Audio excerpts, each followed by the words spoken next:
Okay, इस question में पूछा गया हमसे कि an example of redox process.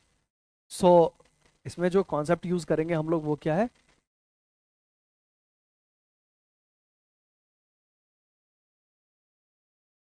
Meaning of redox reaction. Redox reaction का मतलब क्या होता है ना?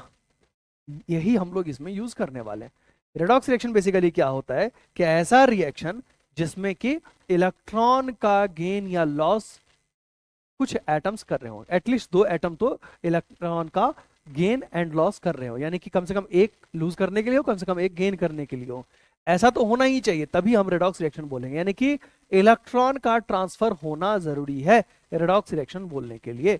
तो देखेंगे हम लोग कि CuSO4 में कॉपर +2 में है, आयरन यहाँ पे 0 में है, यहाँ पे आयरन +2 में है और यहाँ पे कॉपर 0 में है।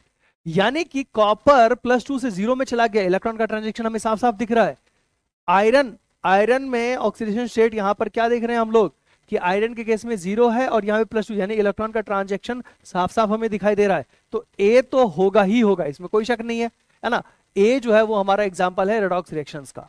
आगे देखते हैं हम लोग। कैल्शियम यहाँ पे +2 में है, यहाँ भी कैल्शियम +2 में है ना? ऑक्सीजन देखेंगे यहाँ भी -2 है, यहाँ भी -2 है। क्लोरीन देखेंगे -1 है, यानी कि ये रेडॉक्स का एग्जाम्पल नहीं है। कोई भी आइटम ऐसा नहीं दिख रहा हमें जिसमें कि ऑक्सीडेशन स्टेट चेंज हो रहा हो। कैल्शियम अगेन यहाँ पे +2 में, ऑक्सीजन -2 में, hydrogen +1, chlorine -1, calcium again +2, chlorine again -1, और ये H2O है ना? Oxygen -2, hydrogen +1। सो बेसिकली कोई चेंज हमें नहीं दिखाई दे रहा है, यानी कि ये भी रेडॉक्स का एग्जाम्पल नहीं है।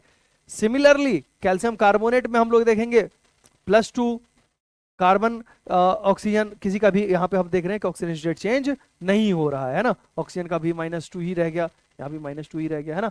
तो यहाँ पे कार्बन का जो हम लोग देखेंगे +4 था, +4 ही रह गया है ना?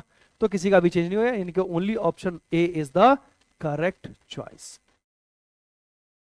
I hope you understood this.